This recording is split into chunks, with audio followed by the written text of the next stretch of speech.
अस्सलाम वालेकुम दोस्तों, अल्लाह ताला ने ये बहुत अच्छा मौका दिया है पाकिस्तान को इज़्ज़त कमाने के लिए। वही बात है, वह तो इज़्ज़ो मन तशा, वह तो ज़िल्ल मन तशा। तो बात यह है, ये पाकिस्तान के लिए बड़ी इज़्ज़त की बात है। और हो भी क्यों ना भाई, हमारा हमसाया मुल्क है, हमारे ऊपर ये जंग आएगी तो ये बहुत ज़रूरी है। और चूंकि ये हमसाया मुल्क है, हमारा बॉर्डर लगता है और अमेरिका को बड़ी बुरी तरह फेस सेविंग चाहिए। असल में बात पाकिस्तान से नहीं हो रही, असल में बात चाइना से हो रही है और ईरान से हो रही है। लेकिन ये फेस सेविंग है सारी पार्टीज की कि इस तरह कर रहे हैं बात, ताकि ईरान को भी ना लगे कि वो मरा जा रहा है, उसे कोई निगोशिएशन चाहिए। ट्रंप को ना लगे कि मुझे निगोशिएशन चाहिए और चाइना को भी ना लगे कि मुझे निगोशिएशन चाहिए। तो इसलिए पाकिस्तान इसके जो है दरमियान में आया हुआ है। अब देखिए सऊदीया की क्या डील है। सऊदी अरब की ये डील है कि सऊदी अरब बड़ी देर से बहुत खुद शामिल है इसमें कि ईरान को ख़त्म कर दिया जाए। अल्लाह उनका भला करे। वो समझते हैं कि ईरान ख़त्म हो जाएगा तो हमारी दाग आ जाएगी इस पूरे इलाके में और फिर हमें अरब की लीडरशिप से कोई रोक नहीं सकता। हालांकि ये बहुत बड़ी गलतफहमी है उनकी। अगर ईरान के पास कोई मसल्स हैं और उनके पास ईमान भी है, और बाय द वे ईमान कहाँ से आया है, ये है बात जो अब आपको पता लगनी चाहिए कि हज़रत हुसैन अलैहिस्सलाम की शहादत को जो अब समझा जा सकता है ना,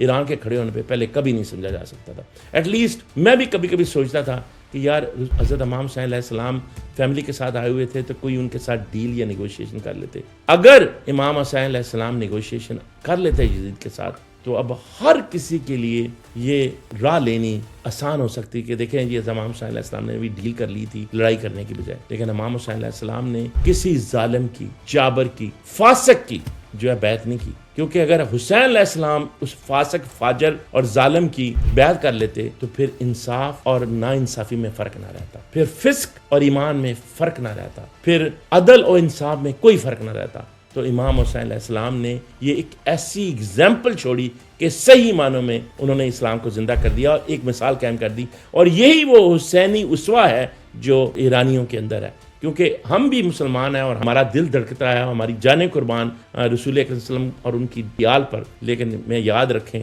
कि जो मोहब्बत और जो अकीदत ईरानी लोग दिखा रहे हैं और करके दिखा रहे हैं, बातें करनी बड़ी आसान होती हैं क्योंकि वो उसवा हुसैन पे चल रहे हैं। वो कहते हैं ठीक है जिंदा है तो फिर जिंदा है। तो अगर हमारे घर पे आके हमला किया है, हमने 2 दफ़ा कोशिश की डील करने की पिछले सालों में, लेकिन उन्हें धोखा दिया, तो अब वो धोखा नहीं खाना चाह रहे। आपका क्या ख्याल है, वो कोई बेवकूफ़ी कर रहे हैं जो कह रहे हैं गारंटीज चाहते हैं, धोखा नहीं खाना चाहते?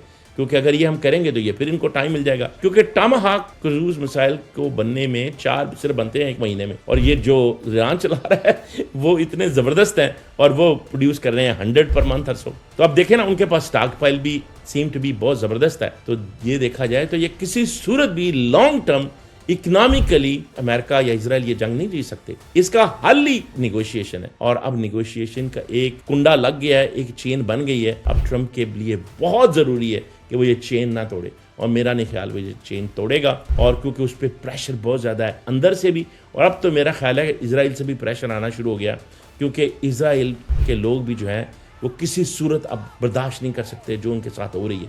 उनका जो आयरन डोम है वो ऑलमोस्ट नकारा होता जा रहा है और ईरान का हिट रेट ज़्यादा होता जा रहा है, और अब बहुत प्रेशर नेतन्याहू पे भी आ रहा है। तो अब ना तो नेतन्याहू में मसर रहे, ना ट्रंप में इकोनॉमिक लॉस बर्दाश्त करने का कोई हौसला रहा। और ये पहली बार है अमेरिका की हिस्ट्री में जिसमें अमेरिका इकोनॉमिकली लूज कर रहा है। ना तो बाहर से कोई पैसे मिल रहे हैं और ना ही इकोनॉमिकल डेवलपमेंट हो रही है। इसमें अंदर की इकोनॉमी भी खराब हो रही है और बाहर से भी कुछ नहीं आ रहा, वरना कुवैत से, सऊदी अरब से हर तरफ से पैसे मिल जाते थे।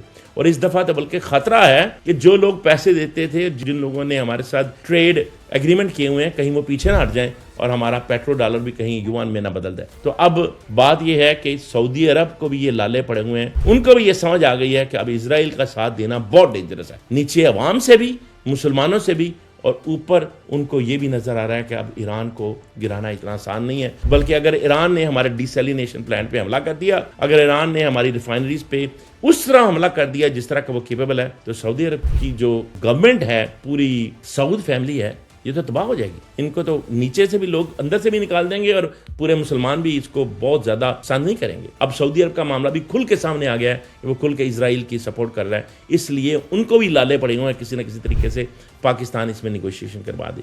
तो इसलिए मैं ये समझता हूँ कि अब पाकिस्तान ये निगोशिएशन कराने जा रहा है और ये निगोशिएशन होगी, और मेरे ख्याल में क्योंकि इसमें चाइना आ जाएगा تو یہ نیگوشیشن دیر پا ہوگی. آپ دیکھیں گے کہ اڈوں کے سلسلے میں بھی انفارچونیٹلی پیچھے ہٹنا پڑے گا, اور یہ اڈے کافی حد تک ظاہراً تو لگے گا نہیں, لیکن لانگ ٹرم یہ اڈے ختم ہو جائیں گے, بلکہ اس سے بہت زیادہ بہتری ہوگی سارے گلف کنٹریز کی. اور پھر آپ دیکھیں گے کہ یہ انفارچونیٹلی US ڈالر کی جو ڈیمانڈ ہے وہ بھی کم پڑ جائے گی, لیکن کم از کم انسانیت بن جائے گی, اسٹیبلٹی آ جائے گی, اور لانگ ٹرم اکنامک ڈیولپمنٹ ہوگی پوری دنیا میں. اور پھر امریکہ کو بھی انفراسٹرکچر اور ٹیکنیکل ڈیولپمنٹ کی طرف جانا پڑے گا, یہ ٹیکٹیکل اور وار اکانومی سے نکل کے. یہ میں انفارچونیٹلی کیوں کہہ رہا ہوں؟ اس لیے کہ میں ایک امریکن ہوں اور میں چاہتا ہوں کہ امریکہ ترقی کرے, لیکن امریکہ ترقی تبھی کرے گا جب دنیا اور انسانیت ترقی کرے گی. امریکہ ترقی تبھی کرے گا اگر امریکہ میں ڈیموکریٹک انسٹیٹیوشنز قائم رہیں گے. اگر اس طرح کا کوئی کنگ ٹائپ بندہ آئے گا رہے گا تو وہ تو اکنامک ڈیولپمنٹ ہے, ڈیموکریٹک ڈیولپمنٹ ہے, مورل ڈیولپمنٹ ہے, اس کا دھڑن تختہ کر دے گا. تو امریکہ کو اتنا بڑا اور اتنا طاقتور صرف اپنی اکنامک ڈیولپمنٹ کی وجہ سے نہیں ہے, یہاں کی موریلٹی بھی بڑی ہائی پہ ہے. لوگ سچ بولتے ہیں, لوگ عدل کا ساتھ دیتے ہیں, آپ کو انصاف ملتا ہے. اور اگر یہ انسٹیٹیوشنز ناپید ہو جائیں گے تو کوئی امریکہ کو انفارچونیٹلی تباہی سے نہیں بچا سکتا. اس لیے ضروری ہے کہ یہ ایک اچھی بیلنس نیگوشیشن ہو, اور امریکہ اپنے جو اسرائیل کے اہداف ہیں اور وار اکانومی کے اہداف ہیں ان سے نکل کے ٹیکنیکل ڈیولپمنٹ کی طرف جائے, جو اس کی اصل ڈیولپمنٹ کی ریزن تھی, موریلٹی اینڈ ٹیکنیکل. اور ساتھ ہی ساتھ اسرائیل کو بھی کٹ ٹو سائز ہونا چاہیے, کیونکہ وہ بھی پوری عرب میں ایک گنڈا بنا ہوا ہے اور جسے چاہتا ہے جب چاہتا ہے مار دیتا ہے. تو میرا خیال ہے کہ اب ٹائم آنے والا ہے کہ چائنا کو اپنی اسٹیبلٹی اور اکنامک کوریڈور جو اس نے بنائے ہوئے ہیں ان کی راہداری مکمل طور پہ ملنے والی ہے, اور اب پھر اس میں ان کو وہ چیلنج نہیں ہوگا جو کہ اس وقت چیلنج ہے امریکہ سے اور اسرائیل سے. اور ساتھ ہی ساتھ پاکستان کو بھی اپنی طرف سے ایک عزت ملنے والی ہے, اور وہ اس کو پایا تکمیل تک پہنچائے گا. اور اس کی لانگ ٹرم سٹیبلٹی کے لیے ضروری ہے کہ عمران خان کو باہر لایا جائے, کیونکہ لوگوں سے عزت اور لوگوں سے سٹیبلٹی اور مسلمانوں سے سپورٹ تبھی ملے گی اگر مسلمانوں کا کوئی نون لیڈر جو ہے وہ اس کو لیڈ کر رہا ہوگا. باقی نہ سمجھو گے تو مٹ جاؤ گے. پاکستان والو, تمہاری داستان تک بھی نہ رہے گی داستانوں میں. اللہ تعالیٰ آپ سب کا حامی و ناصر ہو. بہت شکریہ.